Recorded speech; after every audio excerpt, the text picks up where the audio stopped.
Welcome to the PowerPoint presentation of the grammar lesson Conjunctions. I have made this slideshow based on the lesson from Book 2, Volume 1, titled Love My Mother Lanka and All Mankind, which I have compiled. Please watch the entire PowerPoint presentation while listening to the narration in all the slides and try to write down the answers in your writing books for the activities or exercises in Book 4, Volume 2, titled Love My Mother Lanka and All Mankind, and check whether your answers are right or wrong by comparing them with the answers given in the section key in the same book, Book 4, Volume 2, and put a tick if right for each of your correct answers and put a cross if wrong against each of your incorrect answers and then do the correction. Here it is, Conjunctions, slideshow 1. At the outset, let me try to find a solution for a certain issue faced by many.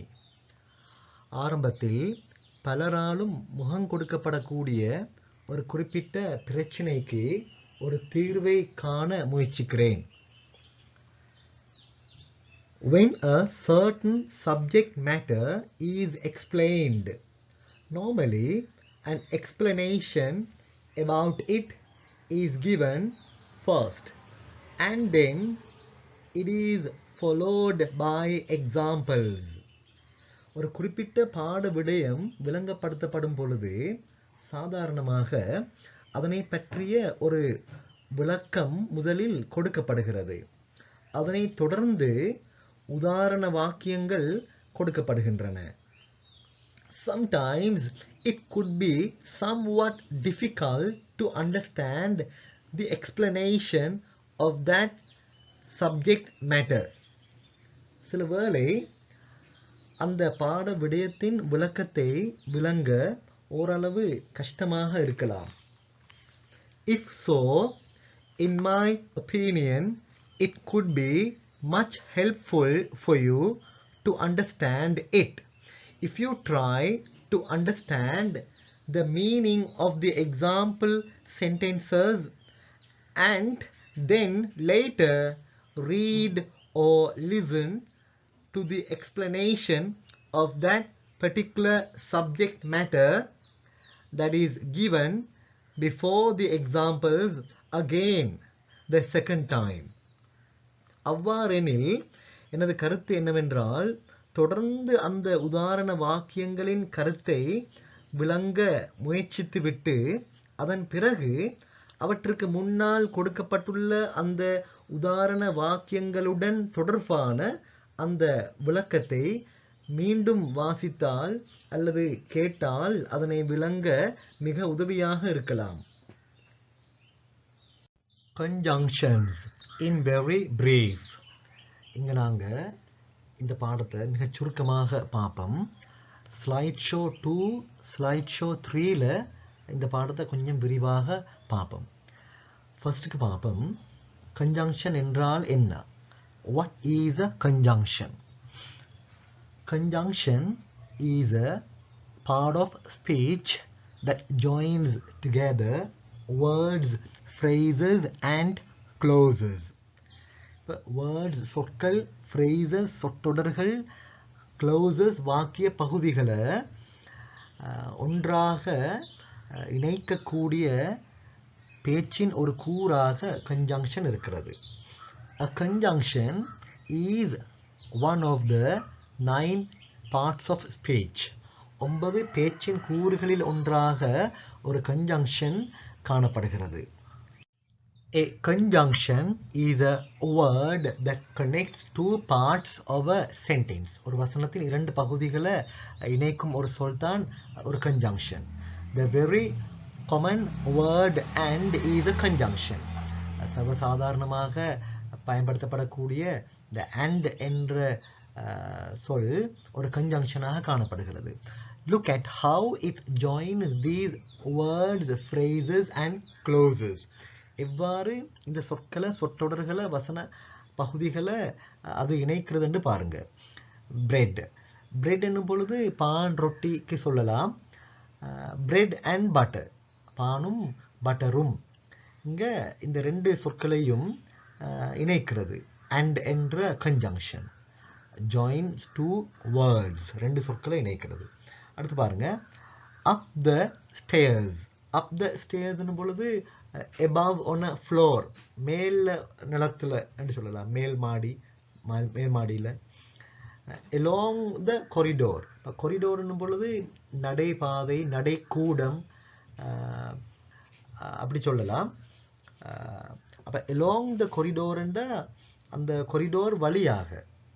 இங்க பாருங்க, up the stairs ஒரு phrase, சொற்றொடர். along the corridor என்பது இன்னொரு phrase. அப்ப ரெண்டு phrases இணைப்பது எது? and என்ற conjunction இணைக்கும் சொல். ராம் likes tea என்பது ஒரு close, வாக்கிய பகுதி. அது மாதிரி ஆண்டனி likes coffee, ஆண்டனி விரும்புகிற காஃபி என்பது ஒரு close, வாக்கிய பகுதி. இந்த ரெண்டு clauses and என்ற conjunction இங்க இணைக்கிறது. up the stairs எனும் பொழுது தமிழ்ல படிக்கட்டுகளில் என்றொரு அர்த்தமும் வழங்கப்படுகிறது. அடுத்து பார்ப்போம், introduction to conjunctions. conjunctionsக்கு ஒரு சின்ன அறிமுகம். we can consider conjunctions from 3 aspects. 3 கண்ணோட்டங்களில் conjunctions எங்களுக்கு கருத்தில் கொள்ள முடியும். number 1, what do conjunctions do? conjunctions என்ன செய்கிறது அப்படின்னா, conjunctions have 2 basic functions or jobs. conjunctions வந்து 2 அடிப்படையான தொழிற்பாடுகளை கொண்டிருக்கின்றன. அதை பார்ப்போம் நாங்க. coordinating conjunctions are used to join 2 parts of a sentence that are grammatically equal. இலக்கண ரீதியாக சமனாக இருக்கக்கூடிய ஒரு வசனத்தின் 2 பகுதிகளை இணைப்பதற்கு coordinating conjunctions பயன்படுத்தப்படுகின்றன. The 2 parts may be single words or clauses. For example, பாருங்க, இந்த 2 பகுதிகளும் தனி சொற்களாக, சிங்கிள் வேர்ட்ஸ், தனி சொற்களாக இருக்கலாம், அல்லது clauses, வாக்கிய பகுதிகளாகவும் இருக்கலாம். பாருங்க, Jack and Jill went up the hill. ஜக்கும் ஜில்லும் குன்றுக்கு மேல, மலைக்கு மேல போனாங்க. இதில் ஜாக் அண்ட் ஜில் என்றுக்குள்ள சிங்கிள் வேர்ட்ஸ், தனி சொற்களை இந்த அண்ட் என்பது இணைக்கிறது. அது மாதிரி the water was warm. இந்த தண்ணி, அந்த தண்ணி சூடாக, warm, சூடாக இருந்தது என்பது ஒரு க்ளோஸாக இருக்கிறது. அடுத்து பாருங்க, I did not go, I didn't go swimming. நான் நீச்சல் போகல, நீந்த போகல என்பது இன்னொரு க்ளோஸாக இருக்கிறது. ரெண்டும் இங்க இணைக்கப்பட்டிருக்குது. எப்படி?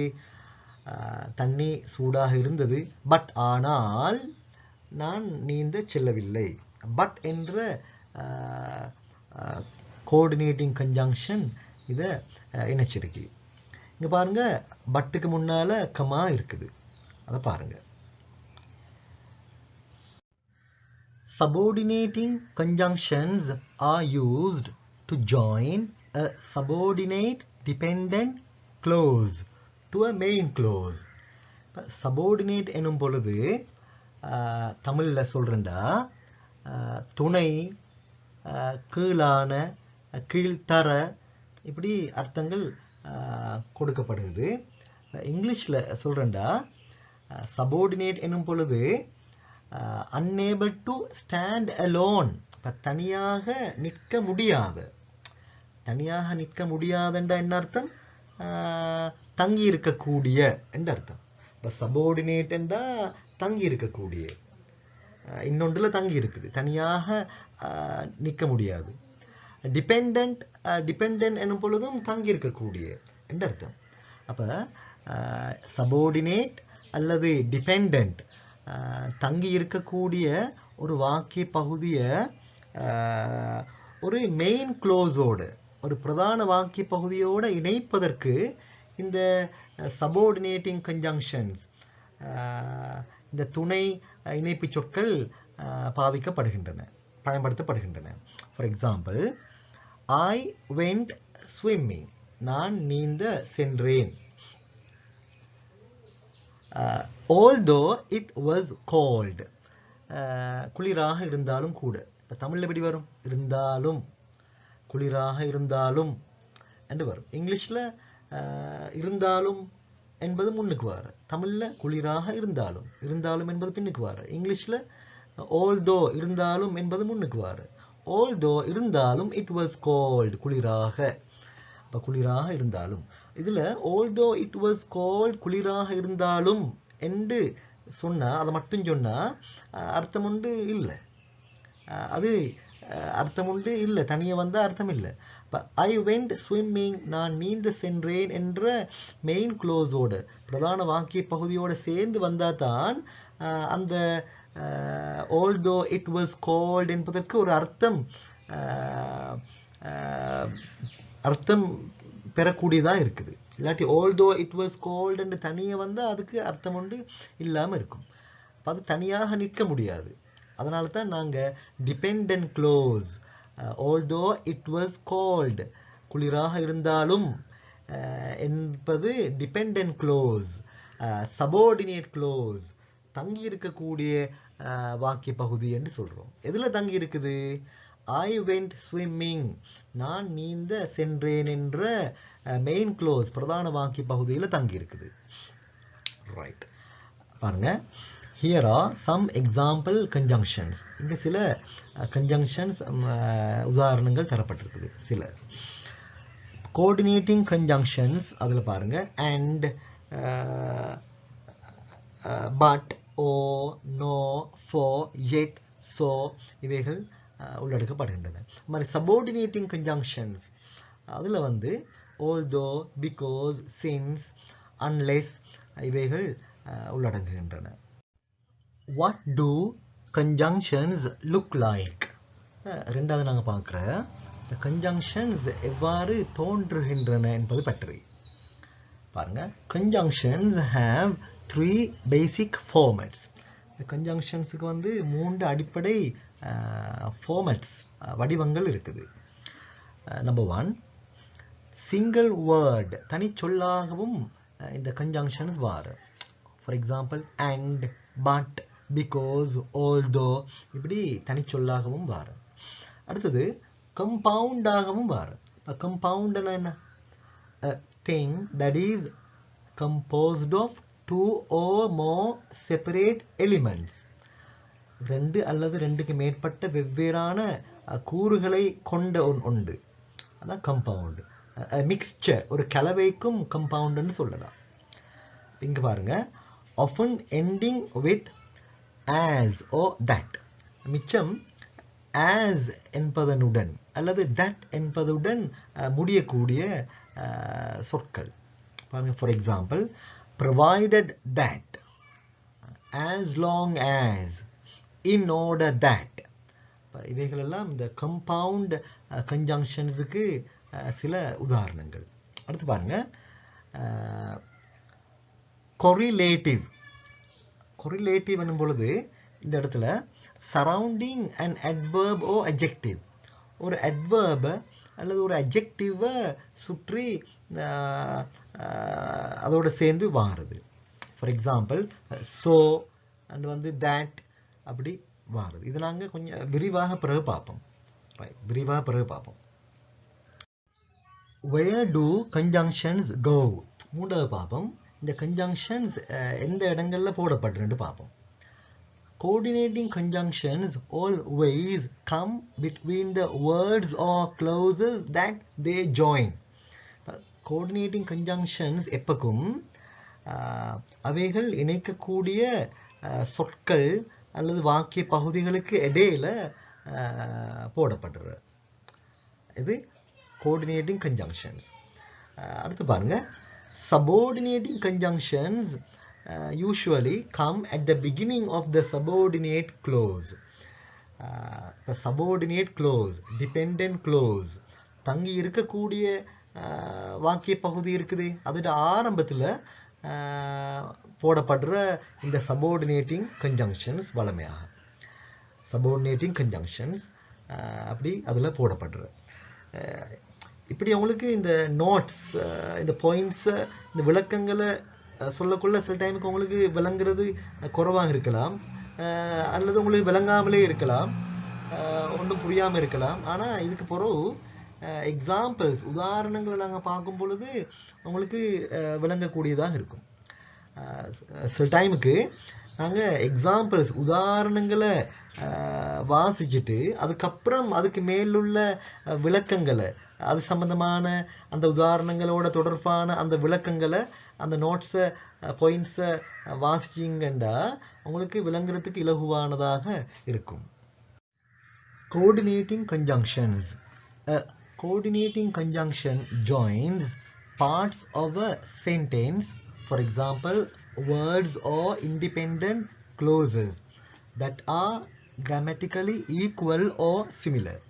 இலக்கண ரீதியாக சமனாக உள்ள அல்லது ஒத்ததாக உள்ள ஒரு வசனத்தின் பகுதிகளான சொற்கள், தங்கியிராத வாக்கிய பகுதிகளை இணைக்கக்கூடியதாக ஒரு coordinating conjunction காணப்படுகிறது. Coordinating conjunction shows that the elements it joins are similar in importance and structure. ஒரு coordinating conjunction அது இணைக்கக்கூடிய வசனத்தின் கூறுகள் அமைப்பு, முக்கியத்துவம் என்பதை பொறுத்தளவில் ஒத்ததாக இருக்கக்கூடியதாக காட்டுகிறது. இது காட்டுற coordinating conjunction. There are 7 coordinating conjunctions. 7 coordinating conjunctions காணப்படுற, and they are all short words of only 2 or 3 letters. இவைகள் எல்லாம் இந்த coordinating conjunctions எல்லாம் 2 அல்லது 3 எழுத்துக்களை கொண்ட குறுகிய சொற்களாக காணப்படுகின்றன. பாருங்க, and, but, or, no, for, yet, so, இவ்வாறான சொற்கள். Look at these examples. இந்த உதாரணங்களை பாருங்க. The 2 elements that the coordinating conjunction joins are shown in square brackets. அப்ப coordinating conjunction இணைக்கக்கூடிய 2 கூறுகளும் இங்கு சதுர பிராக்கெட்ஸ்ல காட்டப்பட்டிருக்குது. I like tea and coffee. Tea, coffee என்ற அந்த 2 சொற்களும் and மூலம் இணைக்கப்பட்டிருக்குது. Ram likes tea. ராம் விரும்புகிற டீ. பட் ஆனால் ஆண்டனி லைக்ஸ் காஃபி. ஆண்டனி விரும்புகிற காஃபி. இதில் சதுர பிராக்கெட்ஸில், ஸ்கொயர் பிராக்கெட்ஸில் பாருங்கள் போட்டிருக்குது. அது க்ளோசஸ் இணைக்கப்பட்டிருக்குது. மேலே வேர்ட்ஸ், சொற்கள் இணைக்கப்பட்டிருக்குது. Right. Coordinating conjunctions always come between the words or clauses that they join. Coordinating conjunctions எப்பக்கும் அவைகள் இணைக்கக்கூடிய சொற்கள் அல்லது வாக்கிய பகுதிகளுக்கு இடையில வரும். பாருங்க, மேல and, but இடையில தான் வந்திருக்குது. When a coordinating conjunction joins independent clauses, தங்கியிராத வாக்கிய பகுதிகளை ஒரு coordinating conjunction இணைக்கும் பொழுது it is always correct to place a comma before the conjunction. இணைக்கும் சொல்லுக்கு முன்னால் கன்ஜங்ஷனுக்கு முன்னால் ஒரு கமாவை போடுவது எப்பக்கும் சரியானது. பாருங்க எக்ஸாம்பிள் பாருங்க. I want to work, எனக்கு வேலை பார்க்கணும். As an interpreter, ஒரு வியாக்கியானம் சொல்லக்கூடியவராக, ஒரு மொழிபெயர்ப்பு வழங்கக்கூடிய ஒரு ஆளாக, இந்த ஃபியூச்சர் எதிர்காலத்தில் வந்து கமா வந்திருக்குது. ஸோ எனவே எனவே என்பது ஒரு கோஆர்டினேட்டிங் கன்ஜங்ஷன், அதுக்கு முன்னால கமா வந்திருக்குது. ஸோ ஐ ஆம் ஸ்டடியிங் ரஷ்யன் அட் யூனிவர்சிட்டி, எனவே நான் யூனிவர்சிட்டியில் ரஷ்யன் மொழி படித்து கொண்டு இருக்கிறேன். ரைட். However, என்றாலும் if the independent clauses are short and well balanced, a comma is not really essential. என்றாலும் இந்த தங்கியிராத வாக்கிய பகுதிகள் குறுகியவையாக இருந்தால், ஷார்ட்டானதாக குறுகியதாக இருந்தால் ஒரு கமா வந்து உண்மையில அவசியம் இல்லாம இருக்கிறது. கமா வந்து அவசியம் இல்லை. பாருங்க, she is kind, அது ஒரு க்ளோஸ், ஒரு இண்டிபெண்டன்ட் க்ளோஸ், தங்கியிராத வாக்கிய பகுதி. she is kind, அதுக்கு அர்த்தம் இருக்குது. அது மாதிரி she helps people, அவள் உதவுற ஆட்களுக்கு, அதுவும் ஒரு இண்டிபெண்டன்ட் க்ளோஸ், தங்கியிராத வாக்கிய பகுதி. இண்டிபெண்டன்ட் க்ளோஸ், தங்கியிராத வாக்கிய பகுதி. இந்த ரெண்டையும் இங்க இணைக்கும் பொழுது பாருங்க, she is kind, அவள் அன்பானவளாக இருக்கிறாள். ஸோ எனவே she helps people, அவள் உதவுற ஆட்களுக்கு, மனிதர்களுக்கு உதவுற. இதுல she is kind என்பதும் she helps people என்பதும் ஷார்ட், குறுகியதாக, சின்ன வசனங்களாக இருக்கின்றபடினால, இண்டிபெண்டன்ட் க்ளோசஸ், தங்கியிராத வாக்கிய பகுதிகள் ஷார்ட், குறுகியதாக இருக்கின்றபடியினால எங்களுக்கு என்ன செய்யலாம், இந்த சோக்கு முன்னுக்கால கோஆர்டினேட்டிங் கன்ஜங்ஷன் சோக்கு முன்னுக்கு நாங்கள் கமா போடுவது அவசியம் இல்லை. When and is used with the last word of a list, ஒரு பட்டியலின் கடைசி வார்த்தையுடன் and பாவிக்கப்படும் பொழுது a comma is optional, ஒரு கமா ஆப்ஷனலாக இருக்கிறது. ஆப்ஷனல் என்ற நாட் கம்பல்சரி, கட்டாயம் இல்லாம இருக்கிறது, அவசியம் இல்லை. ஆப்ஷனல், நாட் கம்பல்சரி, கட்டாயம் இல்லை. he drinks, அவன் குடிக்கிறான், beer comma whisky comma wine comma and rum இருக்குது. பாருங்க, இப்போ அண்டுக்கு முன்னுக்கால இப்போ கமா போட்டிருக்குது. அந்த கமா நாட் கம்பல்சரி, அவசியம் இல்லை, கட்டாயம் இல்லை. he drinks beer comma whisky comma wine and rum. இதெல்லாம் மதுபானங்களின் வகைகள். இப்போ ரம் என்பதும் ஒரு மதுபான வகை. Subordinating conjunctions. A subordinating conjunction joins a subordinate or dependent clause to a main or independent clause. ஒரு subordinate conjunction ஒரு துணை அல்லது தங்கி இருக்கக்கூடிய வாக்கிய பகுதியை ஒரு பிரதான அல்லது தங்கியிராத வாக்கிய பகுதிக்கு இணைக்கிறது. Here are some common subordinating conjunctions. இங்க சில பொதுவான subordinating conjunctions தரப்பட்டிருக்குது. After, although, as, because, before, how, if, once, since, then, that, though, till, until, when, where, whether, while. Look at this example. இந்த உதாரணத்தை பாருங்க. Ram went ஸ்விம்மிங், ராம் நீந்த சென்றான் என்பது main close பிரதான வாக்கிய பகுதி. அல்லது இண்டிபெண்டன்ட் க்ளோஸ் தங்கியிராத வாக்கிய பகுதி, தங்கி இருக்காத வாக்கிய பகுதி.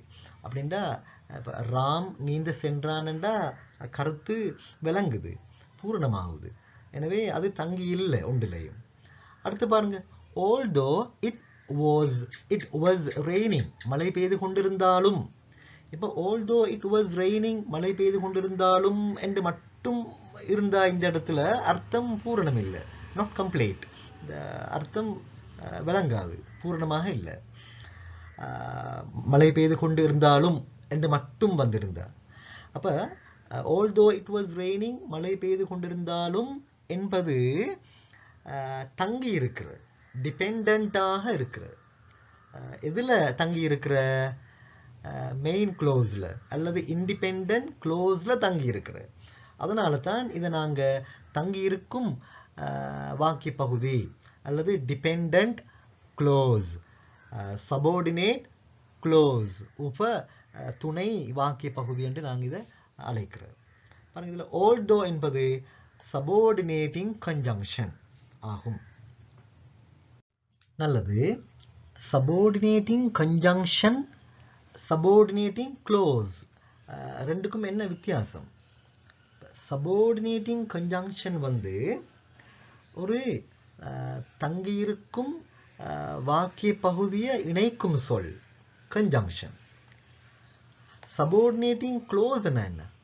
சபார்டினேட்டிங் க்ளோஸ் வந்து தங்கியிருக்கும் வாக்கிய பகுதி, அந்த டிபெண்டன்ட் க்ளோஸ், அதுதான் சபார்டினேட் க்ளோஸ், தங்கியிருக்கும் வாக்கிய பகுதி. இப்போ இந்த நோட்டை பாருங்க.